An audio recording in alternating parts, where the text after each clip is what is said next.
Good evening viewers, मैं फ़खर यूसुफज़ई और आप देख रहे हैं डिबेट विद फ़खर। आज की डिबेट में बात करेंगे पाकिस्तान के इस वक्त के हालात के हवाले से, स्पेशली फाइनेंशियल जो सिचुएशन है वो, और जो इस वक्त डॉलर का रेट है दैट इज़ मतलब crossed 193 in interbank and 190 more than 194 in open market, और एक पॉलिटिकल इंस्टेबिलिटी है। दूसरी तरफ इसी रीजन का दूसरा मुल्क है श्रीलंका, वहाँ पे हालात बहुत ख़राब हैं, और साथ में फिर रशिया और यूक्रेन की जंग भी चल रही है।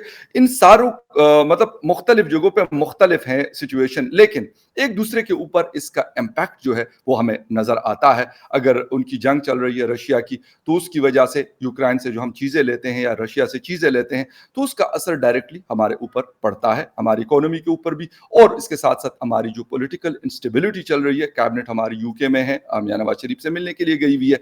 क्या असरात हो सकते हैं और इससे हम निकलेंगे कैसे? जो हमारे फॉरेन डेट्स हैं, आईएमएफ से हमने लोन्स लिए हुए हैं, और मजीद आगे क्या होगा, इस पे बात करेंगे। और इसके लिए मुझे ज्वाइन कर रहे हैं senior analyst and journalist Munir Ahmad साहब। मुनीर साहब, thank you very much for joining the show. बहुत शुक्रिया आपका, आपने इनवाइट किया। सर, डायरेक्टली इस बात पे आऊंगा, शुरू करूंगा पाकिस्तान से कि इस वक्त पाकिस्तान की जो सिचुएशन है, महंगाई भी 15.87%, जो ब्यूरो ऑफ स्टैटिस्टिक्स की आज की रिपोर्ट है फ्राइडे की, उसमें बताया गया डॉलर 193 पे है।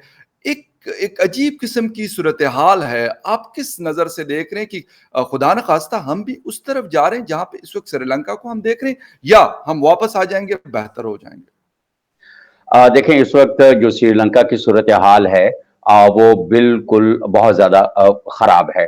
और कुछ वक्त पहले जिस तरह की सूरत हाल से पाकिस्तान गुजर रहा है, इसी तरह की सूरत हाल से वहाँ पर लोग गुजर रहे थे। और जो महंगाई की सूरत हाल थी, जो डेट वहाँ पे था, वो सारी चीज़ें मिलकर जो है, फिर वहाँ पर जो अशियाए खुदोनोश हैं, जिनको हम रोज़मर्रा इस्तेमाल के खाने की चीज़ें जो हैं, वो वहां पर बिल्कुल नापैद हो गई थी। जब आपके पास पैसे नहीं है, कोई उधार आपको नहीं दे रहा, जब आप डिफॉल्ट कर जाते हैं और ऐसी या डिफॉल्ट लाइक सिचुएशन पैदा हो जाती है, तो तब वही होता है जो श्रीलंका के साथ हुआ। अब से अगर चंद बरस पीछे चले जाएं, चंद बरस का मतलब अगर 3-4 साल आप पीछे चले जाएं, तो हम देखते हैं कि हमारे यहां भी कोई ऐसी ही सूरत हाल पैदा होने वाली थी। लेकिन बहुत मुश्किल से हम उससे बेल आउट हुए, जब सऊदी अरब ने हमारे पास कुछ डॉलर रिजर्व के तौर पर रखवाए, और कुछ हमें जो तेल है वो डिलेड पेमेंट्स के ऊपर और थोड़ा रिलैक्स्ड प्राइसेस के ऊपर जो है वो देना शुरू किया, तो कुछ हालात बेहतर। लेकिन अब उसके बाद की अगर हम सूरत हाल देखें, तो वो बहुत सूरत हाल इंतहाई खराब हो चुकी है। और अभी अगर हम थोड़ा सा अगर स्टैटिस्टिक्स को देख लें, तो इस वक्त पाकिस्तान ने का जो डेट है वो 11,800 मिलियन डॉलर है, जो अगले साल तक 500 मिलियन डॉलर इसमें और बढ़ जाएंगे।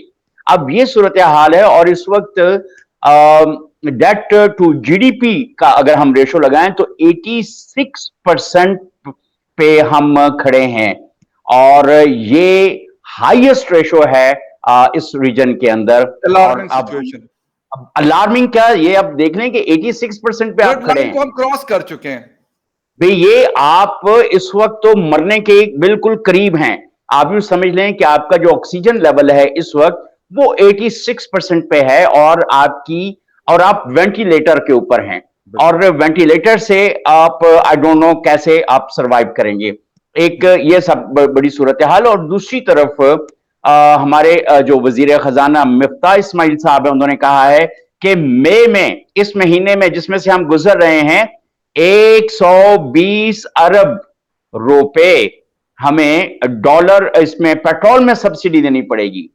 अब ये अगर सिर्फ एक चीज की बात है, हम सिर्फ पेट्रोल की प्राइसेस को कंट्रोल करने के लिए और आवाम को सस्ता पेट्रोल या एक रीजनेबल उसके ऊपर फराहम करने के लिए अगर 120 अरब रुपए एक महीने में खर्च करेंगे, तो अगले महीनों में क्या सूरत हाल होगी? एक बात।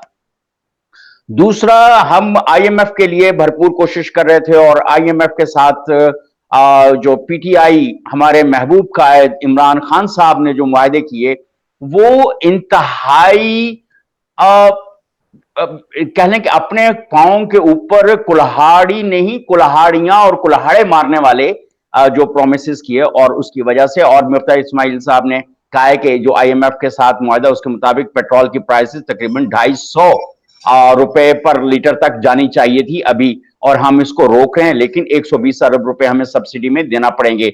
अब जिस मुल्क की आबादी 70% के करीब ऐसी है जो middle class, lower middle class और उससे नीचे है, 39% तो वर्ल्ड बैंक कहता है कि आप पॉवर्टी लाइन के करीबन 38.7%।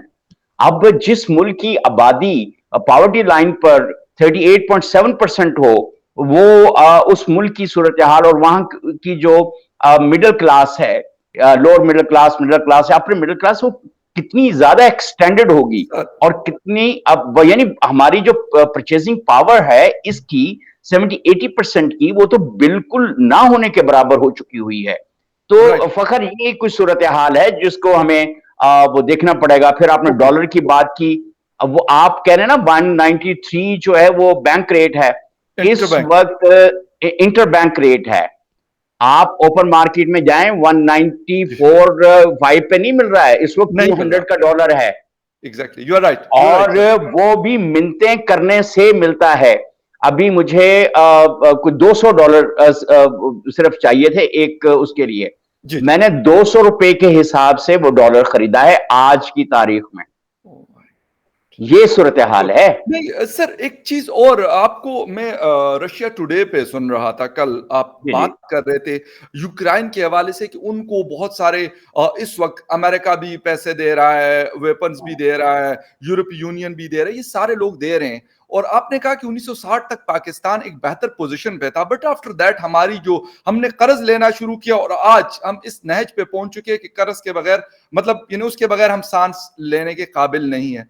सर क्या अच्छा, अब फखर, अब दोनों मुल्कों का कंपैरिजन करें। प्लीज। यूक्रेन इस वक्त जिस सूरत हाल में है, आपने देखा होगा कि जब 60s की मैंने बात की तो उसके बाद 1965 की जंग आई।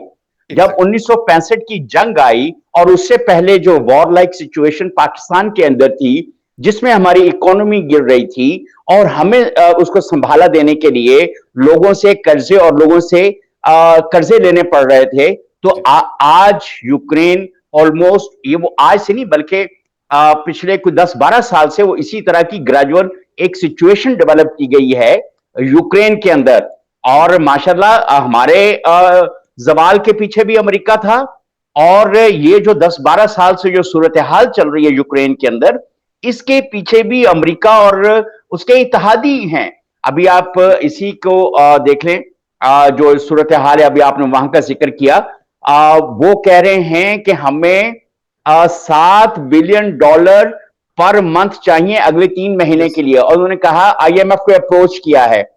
आप आईएमएफ को अप्रोच करने का मतलब यह है कि आप भूखे शेर को, भूखे चीते को ये कह रहे हैं कि आओ मेरे घर पे आ जाओ। तो ये एग्जैक्टली वही सूरत हाल है। अभी आपने देखा होगा इससे अभी तक कई बिलियन डॉलर की जो मिलिट्री एड है वो अमेरिका पहुंचा चुका है। मंडे को, सोमवार वाले दिन, अमेरिका ने लैंड लीज एग्रीमेंट जो है उसको एक्ट को, उसको लॉ बना दिया है, और ये वो है जो वर्ल्ड वॉर 2 का एक्ट था जिसको रिवाइव किया गया है to support Ukraine and those countries supporting Ukraine. अब यहां पे ये देखें, और उसमें एक छोटी सी लाइन लिखी हुई है जिसका ये जो ये कहती है कि Ukraine will pay back all the aid that is being given to Ukraine. अब इसी तरह की सूरत हाल हम अगर देखें तो 65 में हमारे साथ भी दरपेश थी। यस। अच्छा खासा मुल्क जो तकरीबन 18 से 20% ग्रेन और एडिबल्स एक्सपोर्ट कर रहा था, वो इस वक्त कर्जा लेने के ऊपर बैठ गया है। मिलिट्री एड धड़ाधड़ जा रही है। जो सोमवार वाले दिन, मंडे वाले दिन जो इस एक्ट को लॉ बनाया गया है, उसके मुताबिक अमेरिका और उसके इत्तेहादी बेतहाशा इमदाद जो है, मिलिट्री एड किसी भी किस्म की, वो यूक्रेन को फराहम करेंगे और यूक्रेन उसका बिल पे करेगा। और दूसरी तरफ अमेरिका ने यूरोपियन यूनियन को कहा है कि वो भी यूक्रेन की मदद के लिए बाहर आए, और यूरोपियन यूनियन ने अपने मेंबर मुल्कों को ये प्रपोजल पेश की कि हमें 15 बिलियन यूरोज रेस करने हैं यूक्रेन के लिए। ओके, असल राइट। में, और अब ये देखें, 48 बिलियन डॉलर्स अमेरिका ने फौरी तौर पर अनाउंस कर दिए आफ्टर लैंड लीज एक्ट का एक्ट लॉ के। बनने के बाद। जी। 48 बिलियन डॉलर्स ये हैं इमीडिएटली 3 महीनों के लिए। 21 बिलियन डॉलर्स यूक्रेन को ऑलरेडी चाहिए, जो उनके प्रेसिडेंट व्लादिमीर जेलेंस्की कह चुके हैं। अब ये सारी सूरत हाल जब एक्यूमुलेट होगी तो यूक्रेन इकोनॉमिक स्लेवरी में जाएगा ही जाएगा। अच्छा सर। और इस वक्त पाकिस्तान जो इकोनॉमिक स्लेव के तौर पर इस वक्त है, आप ये देख लें कि पाकिस्तान जैसा पाकिस्तान जैसा मुल्क जिसमें जराए बेशुमार हैं इकोनॉमिक डेवलपमेंट के, इकोनॉमिक एक्टिविटी के, और इकोनॉमिक प्रोजेक्ट्स के एक्सपोर्ट के, एग्रीकल्चर एक्सपोर्ट के, हम कहां पर खड़े हैं। तो ये सारी जो जब आप कंपैरिजन करते हैं तो आप देखते हैं कि इस खत्ते के अंदर सूरत हाल, फकर मैं सिर्फ एक जुमला ऐड कर जी, दूं प्लीज कि प्लीज सर। जो यूक्रेन से पाकिस्तान को जो इंपोर्ट्स आ रही थी सस्ती आती थी, और उससे हमारी इकोनॉमी चल रही होती थी हमें। लेकिन अब अगर जैसे अमेरिका जो है वो एग्रीकल्चर प्रोडक्ट्स और एडिबल्स और इस तरह की चीजों को अर्जेंटाइन और इस तरह के जो लैटिन अमेरिकन कंट्रीज हैं, जो फेवरेबल कंट्रीज हैं, फेवरेट कंट्रीज हैं अमेरिका के, वो वहां की इकोनॉमी को बेहतर करने के लिए सब्स्टिट्यूट के तौर पर, ऑल्टरनेट सोल्यूशन के तौर पर लेकर आ रहा है। अब इसका नतीजा ये होगा कि जो रशियन स्टेट्स या रशियन फेडरेशन के जो लोग एक्सपोर्ट कर रहे थे, यूक्रेन जो एक्सपोर्ट कर रहा था, और इससे रिलेटेड जो दूसरे एक्सपोर्ट कर रहे थे दूसरे मुल्कों को रीजनेबल रेट्स के ऊपर, जब वो Latin American countries influenced by America will be exporting their edibles and other things, तो प्राइसेस कहां पे जाएंगी। राइट। अच्छा सर, एक चीज और है, आपने कहा कि अमेरिका इसका रिस्पॉन्सिबल है। मैं कहता हूं कि सर, हम लोग क्यों, ठीक है, अमेरिका की अपनी पॉलिसी होगी, उसके ऊपर उसने चलना है। हमने क्या किया? यूक्रेन का तो फिर सर ये है कि वो हमें टैंक भी देता था, गंदुम भी हम उनसे लेते थे और बहुत सारी चीजें लेते थे, और उसके लिए 15 अरब यूरो यूरोपीय यूनियन दे रहा है, 20 अरब डॉलर जो है वो अमेरिका दे रहा है। सर हमारे तो 6 अरब डॉलर के लिए मतलब हम पता नहीं 2-3 सालों से पता नहीं किस किस मुश्किलों से गुजर रहे हैं। हम कड़े कहाँ हैं सर इस रीजन में? अगर हम देख लें, साथ हिंदुस्तान भी है। हमने नहीं सुना कि कभी वो IMF के प्रोग्राम में गया, और लिए होंगे उन्होंने, हो सकते हैं 2 दफा लिए हो, मेरे उसमें नहीं है नॉलेज में, आप बता सकते हैं। लेकिन सर ये वाली सिचुएशन उनके साथ नहीं है। बड़ा मुल्क है, हम थोड़ा उनसे छोटे मुल्क हैं, लेकिन फिर भी उनके हालात हमसे बेहतर है और हमारे नहीं है। क्या पॉलिसी की वजह है या कुछ और? अब ये देखें, अभी आपने कहा कि पाकिस्तान 6 अरब डॉलर के लिए मुश्किलों से गुजर रहा है। जी। मुझे ये लफ्ज इस्तेमाल करने की इजाजत दीजिए कि पाकिस्तान 6 अरब डॉलर के लिए जलीलो ख्वार हो रहा है। एग्री। और जो इस वक्त अब इस वक्त क्या, जब चोरों और डाकुओं की हुकूमत गई थी तो जीडीपी 6.8 पर थी और डॉलर 102 से 104 रुपए पर था। बिल्कुल और चीनी आपको पता है कि 60-62 रुपए के ऊपर आपको उस वक्त, या 55 रुपए के ऊपर मिल रही थी। बिल्कुल एग्जैक्टली। तो आपके आटे की सूरत हाल भी 40 इतनी रुपए बुरी नहीं किलो था थी। सर। मैं यही अर्ज कर रहा हूं। तो एग्जैक्टली। चोरों और डाकुओं की हुकूमत में यह सूरत हाल थी, और अदालतों के सादिक और अमीन, सनद याफ्ता सादिक और अमीन, उनके हाल, उसमें सूरत हाल, अब ये सूरत हाल हमें दरपेश है। और कैन यू बिलीव कि हमारा इस वक्त जो टोटल डेट है, एक्सटर्नल डेट जो है, अभी इंटरनल डेट आप उसको कर लें तो वो भी बहुत ज्यादा है। हमने जो अपने बैंकों से लिए हुए हैं, जो इक्विटी के ऊपर हमने जो कर्जे इंटरनल लिए हुए हैं, उनको निकाल के एक्सटर्नल डेट का तकरीबन 1/3 जो है वो इन 3.5 सालों में लिया गया है। 18 पॉइंट मैंने यहां नोट किया था, 18 18 पॉइंट कुछ बिलियंस जो हैं वो हमने इसी उसमें हमने लिए हैं। इस तो टेन्योर अब में। जब हाँ 18.1 ट्रिलियन रुपीस जो हैं वो हमने इस दौर में लिए हैं। जी। ठीक है, डेट सर्विसिंग के लिए भी लिए होंगे कुछ, लेकिन हमें क्या आपने इतना बड़ा बेवकूफ समझ रखा हुआ है अवाम को, क्या आप इतना लेंगे और चोर चोर का शोर मचा के कि वो डाकू थे, वो चोर थे, वो ऐसे थे, तो आपने 18.1 ट्रिलियन जो लिए हैं वो सर कहां लगाए हैं? डेट लगाया सर्विसिंग क्या है? कोई बड़ा प्रोजेक्ट लगाया नहीं क्या है, है? कोई मोटरवे, कोई आपने डैम, कोई आपने और कोई बड़ा मोटरवेज प्रोजेक्ट नहीं बना हुआ। दी हैं, आपने कोई क्या बना दिया है आपने पाकिस्तान को? जो बनी बनाई चीजें थी, अब हमारा और आपका जो F9 पार्क है वो यस भी सर। गिरवी रखा हुआ है, यस सर, आपकी बिल्कुल। मेन मैं बिल्डिंग्स भी। खुद रनिंग जॉगिंग के लिए जाता हूँ और बिल्कुल ये मैंने इस पे शो भी किया था। जी, तो अब ये सूरत हाल है, तो अब जाहिर है कि अब सऊदिया ने अभी शहबाज शरीफ वजीर आजम शहबाज शरीफ साहब गए थे, उन्होंने कहा है कि वो जो $3 बिलियन आपके पास पड़े हैं उसकी हम डेट एक्सटेंड कर देते हैं, वो आपके पास पड़े रहे हैं, हम कुछ और वो करते हैं। लेकिन एक चीज जो अच्छी थी और बड़े भोंडे अंदाज में साबिक वजीर आजम इमरान खान ने की, वो रूस के साथ ताल्लुकात को बेहतर बनाने वाली बात थी। राइट। उसके अंदर देखें, कभी भी एक बंदे से दोस्ती करने के लिए दूसरे बंदे को ऑफेंड करना जरूरी नहीं होता। ये एग्री। हमें अभी आप बात कर रहे थे बहुत अच्छी बात है भारत की, आपकी। अभी आप भारत की बात कर रहे थे। भारत इस वक्त जो कोल्ड वॉर चल रही है इस रीजन के अंदर, उसकी अमेरिकन प्रॉक्सी है, ठीक। और अमेरिका के साथ उसके ताल्लुकात जो हैं सो हैं, लेकिन अमेरिका की प्रॉक्सी भारत जो है वो चाइना के खिलाफ है और रूस के खिलाफ है।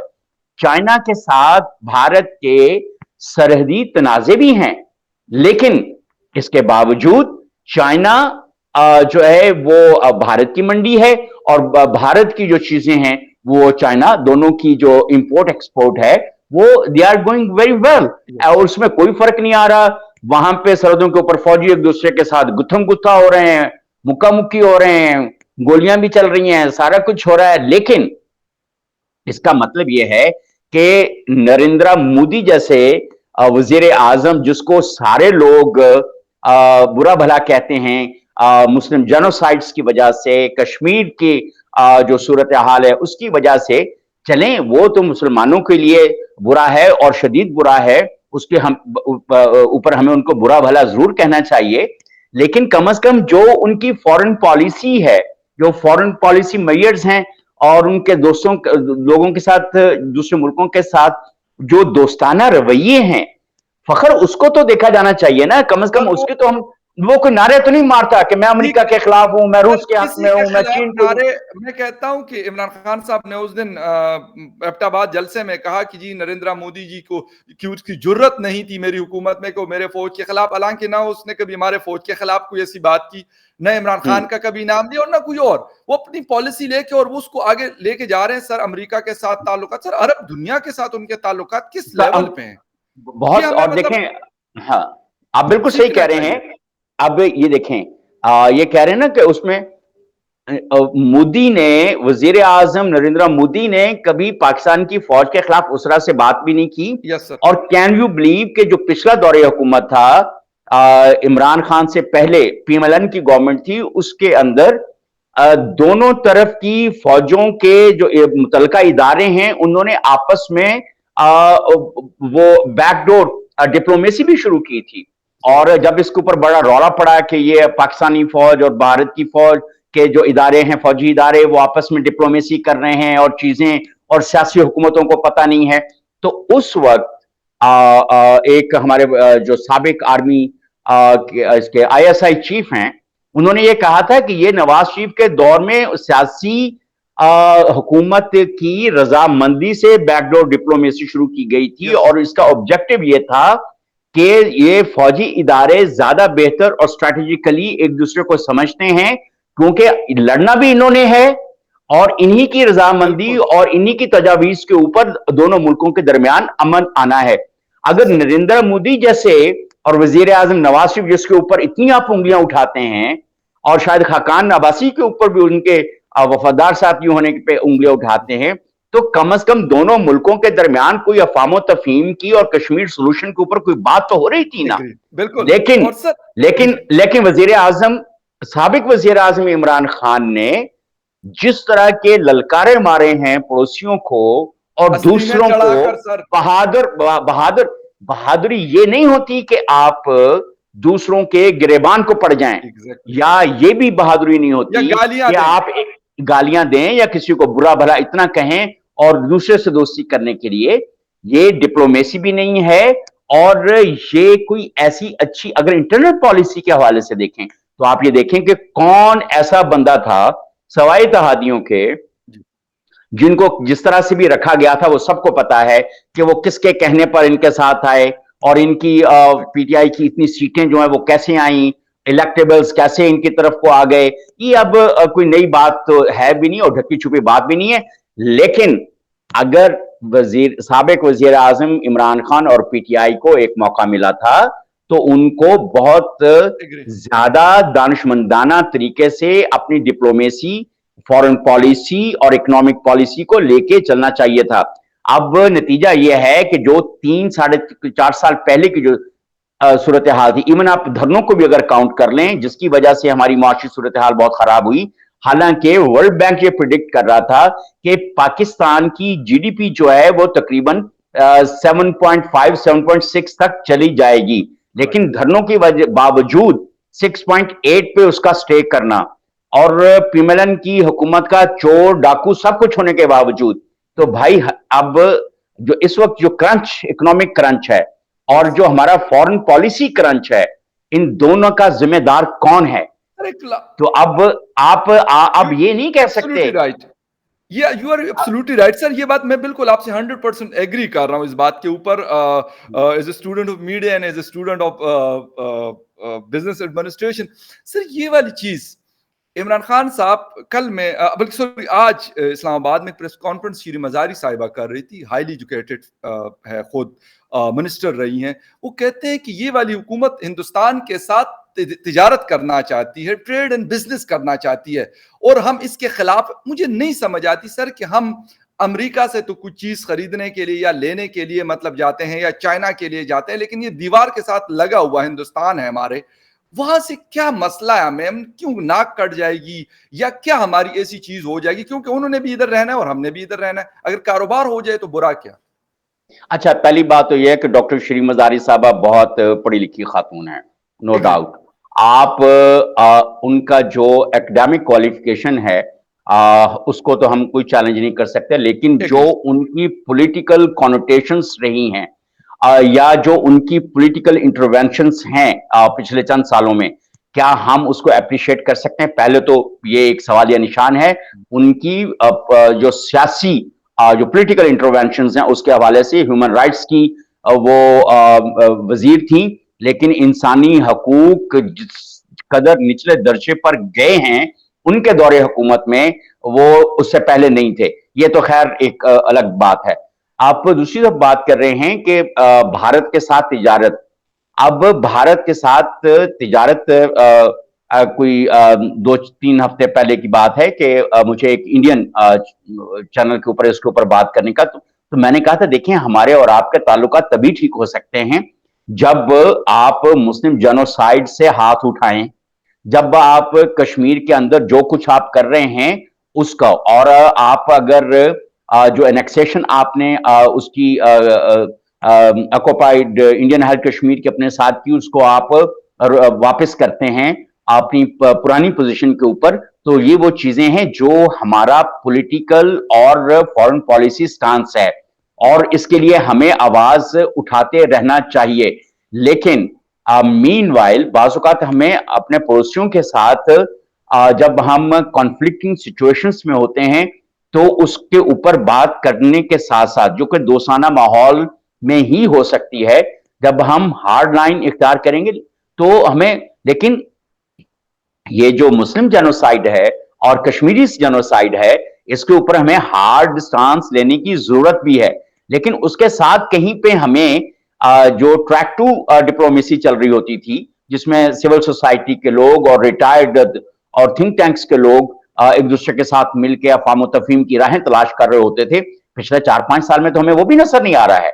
और क्या ये मुमकिन नहीं था मौजूदा हुकूमत के लिए कोई अफाम तफहीम की दुश्मनों के साथ भी आप अफाम तफहीम की बुनियाद के ऊपर ही आगे चलकर कोई रास्ता निकालते हैं अपने कॉन्फ्लिक्ट्स। अगर आप यूएन में चले जाएं तो वहां पर भी नेगोशिएशंस हो रहे होते हैं, गुफ्तगू हो रही होती है। उसी के बाद अगर आप जितने बड़े से बड़े कॉन्फ्लिक्ट्स हैं वो आपके जो यूएन की सिक्योरिटी काउंसिल है उसमें जाते हैं, तो क्या हम अपनी कोई रीजनल, जब हमने कहा कि पाकिस्तान और इंडिया, जैसे इंडिया ने कहा था कि भाई हम इसका मामले का हम खुद बैठ के इसके ऊपर बात करके इसको रिजॉल्व कर सकते हैं, तो पिछले चंद वर्षों में हमने इसके ऊपर बात क्यों नहीं की?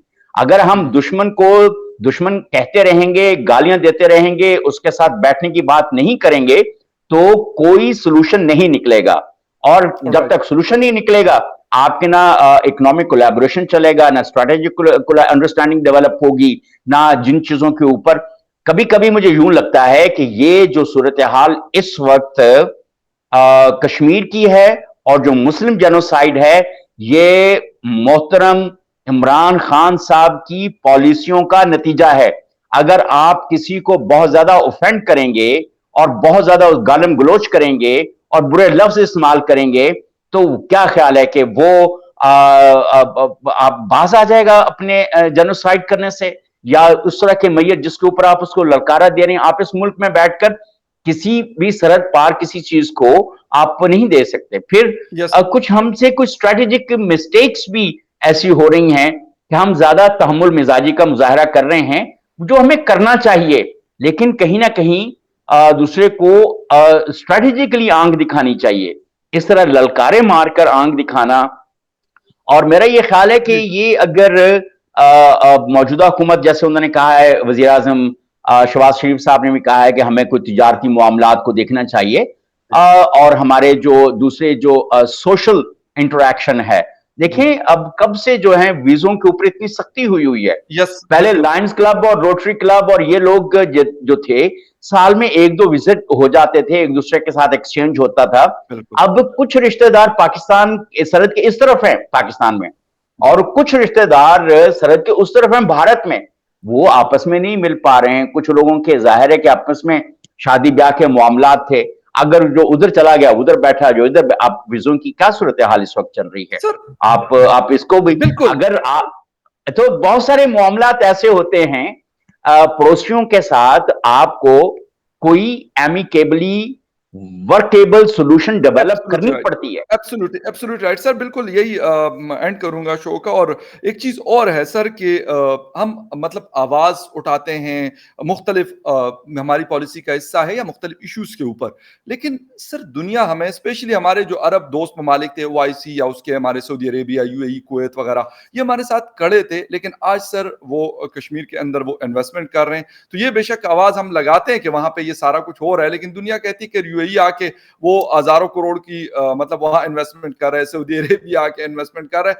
तो ये हम अगर इकोनॉमी को शायद स्ट्रॉन्ग कर दें, तो फिर हो सकता है कि हमारी भी आवाज़ सुनी जाए, हमारी भी बात सुनी जाए। सर जो आज आप फखर, आप अपने मोहल्ले में देखें, जी, जी। मेरे मोहल्ले में जो अमीर आदमी है उसको सारे जियो दूरी करते हैं, बिल्कुल, वो सारे उसकी बात मानते हैं। बिल्कुल सर। और हमारे यहाँ पर एक ब्रिगेडियर, सर्विंग ब्रिगेडियर साहब जो हैं, उनका भी एक वो घर है यहाँ पे उन्होंने जी, जी। बनाया हुआ। और जब वो हैं, वो कह दें कि भाई ये चीज यूं है, तो सारे लोग मिलकर उसके ऊपर काम कर रहे होते हैं, इसलिए कि उसके पास पावर भी है और वो मुअज़्ज़ज़ आदमी है, उसके ऊपर कोई एलिगेशन नहीं है। तो ये बहुत एक, अच्छी बात। सर गरीब आदमी, मैं आपको बताऊं, गरीब हो और चवले मार रहा हो, तो जी, उसको फिर बिल्कुल। कौन पूछेगा? ज़रूर, मैं बिल्कुल आपकी बात से सर यही मैं कहने की कोशिश कर रहा था। आपने बहुत हाँ, अच्छे है हाँ, उसमें कर दी, बड़ी अच्छी लगी मुझे ये बात कि जब आपके सर जेब में पैसा नहीं होता तो कोई आपको सर अपने घर में कोई मुँह नहीं लगाता। ये एक सही बात फैक्ट है। है सर, हम इसको माने या ना माने, लेकिन ये शायद हमारे कुदरत का कानून ऐसा हमने नहीं, नहीं, हमने कुदरत का बनाया, कानून कुदरत नहीं, ने हमने देखिए मेरी बनाया हुआ बात, है। देखें, ये समाजी, कहते हैं ना, सोशल एलीट यस, या इकोनॉमिक एलीट, बिल्कुल। ये रूल उन्होंने ही करना है। आप अच्छा, कहते हैं हम यूं कर देंगे, हम यूं कर देंगे, उसके जब बाद तक कहते वो हैं नहीं खुदा के लिए करेंगे तो 1 डॉलर, 1 अरब डॉलर दे दें, खुदा के लिए 1 अरब डॉलर दे दें, कशकोल लेके फिर रहे हैं। अब बिल्कुल, पहली बिल्कुल। हुकूमत भी फिर रही थी, उससे पहले भी ऐसी सूरत हाल थी। और देखें, अगर आप कहते हैं मैंने कशकोल तोड़ दिया और ये गैरत और ये और मुझे मांगना पड़ा तो मैं खुदकुशी कर लूंगा, तो बिल्कुल, फिर मोहतरम इमरान खान साहब को 1000 दफा तो खुदकुशी कर लेनी चाहिए थी, एग्री, क्योंकि बिल्कुल सर, जितने पैसे, जितना जलील पिछली हुकूमत में पाकिस्तान हुआ है, बिल्कुल, और बिल्कुल, जितनी इकोनॉमिक सिचुएशन इस वक्त है, और आने वालों को, मैं तो वैसे फ्रैंकली जब मुस्लिम लीग नून के लोगों के साथ बात होती है, मतलब खुदा के लिए ये नो कॉन्फिडेंस मोशन मत लेकर आओ, तुम्हारे गले पड़ जाएगी ये हुकूमत। इस वक्त खामखा का जो भी सियासी सूरत शहीद हाल है। बना रहे हैं आप। बिल्कुल सर, नहीं नहीं, थैंक यू सियासी शहीद जो बनेगा तो बनेगा, लेकिन जो दुर्गत बनेगी, पीएमएलएन, पीपल्स पार्टी ने भी बहुत दानिशमंदी के साथ उनको नो आगे कर डाउट, दिया है। नो अब डाउट वो वजीर आजम शहबाज शरीफ साहब तो कहला रहे हैं, लेकिन मलबा सारा इस वक्त जो इकोनॉमिक लॉस है, जो इस वक्त पॉलिटिकल क्योस है, उनको फेस करना सारा है। मलबा तो गिरना पीएमएलएन के ऊपर है। अब एग्ज़ैक्टली खाया पिया कुछ नहीं, और और गिलास गिलास थोड़ा सोडा पानी।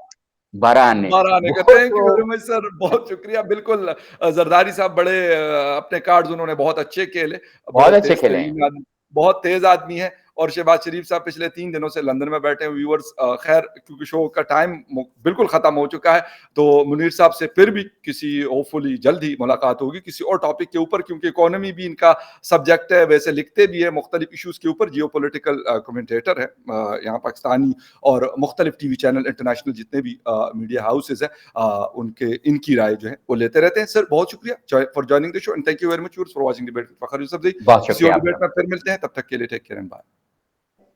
अल्लाह हाफ़िज़। Thank you sir.